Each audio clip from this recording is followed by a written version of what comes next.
Hi friends, welcome to quiz information. ನಾನು ಕೇಳುವ ಪ್ರಶ್ನೆಗೆ ನಿಮಗೆ ಉತ್ತರ ಗೊತ್ತಾದಲ್ಲಿ ಕಮೆಂಟ್ಸ್ ಬಾಕ್ಸಲ್ಲಿ ತಿಳಿಸಿ ಫ್ರೆಂಡ್ಸ್. ಹಾಗೆ ಲೈಕ್ ಮಾಡಿ, ಶೇರ್ ಮಾಡಿ, ಸಬ್ಸ್ಕ್ರೈಬ್ ಮಾಡ್ಕೊಳ್ಳಿ ಫ್ರೆಂಡ್ಸ್. ಮೊದಲನೇ ಪ್ರಶ್ನೆ,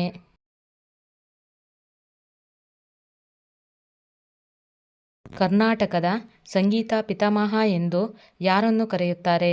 ಎ. ಕನಕದಾಸರು, ಬಿ. ಸರ್ವಜ್ಞ, ಸಿ. ರಾಘವಾಂಕ, ಡಿ. ಪುರಂದರದಾಸರು.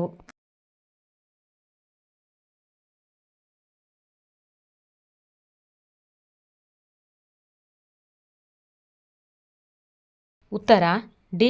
ಪುರಂದರದಾಸರು. ಕರ್ನಾಟಕದ ಸಂಗೀತ ಪಿತಾಮಹ ಎಂದು ಪುರಂದರದಾಸರನ್ನು ಕರೆಯುತ್ತಾರೆ. ಎರಡನೇ ಪ್ರಶ್ನೆ,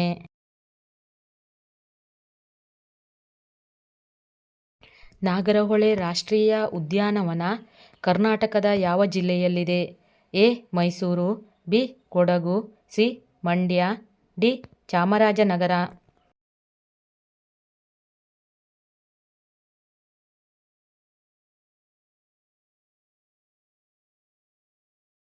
ಉತ್ತರ ಬಿ. ಕೊಡಗು.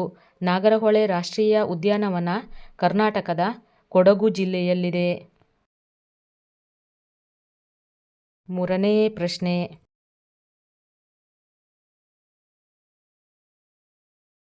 ಸೌರಮಂಡಲದಲ್ಲಿರುವ ಗ್ರಹಗಳಲ್ಲಿ ಸೂರ್ಯನಿಂದ ಭೂಮಿಗೆ ಎಷ್ಟನೇ ಗ್ರಹವಾಗಿದೆ? ಎ. 3, ಬಿ. 2, ಸಿ. 5, ಡಿ. 4.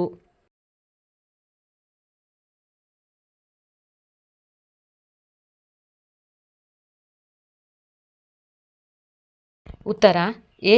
3.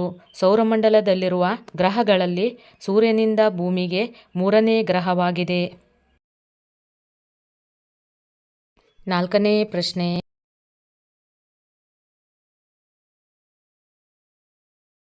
ಅತ್ಯಂತ ಹಗುರವಾದ ಮೂಲ ವಸ್ತು ಯಾವುದು? ಎ. Ammonia, B. ಸಾರಜನಕ, ಸಿ. ಜಲಜನಕ, ಡಿ. ಆಮ್ಲಜನಕ.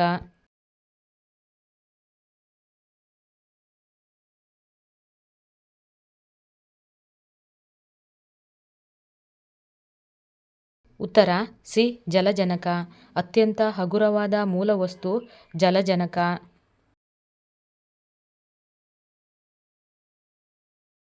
ಐದನೇ ಪ್ರಶ್ನೆ,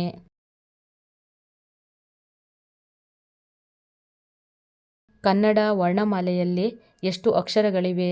ಎ. 45, ಬಿ. 48, ಸಿ. 50, ಡಿ. 49.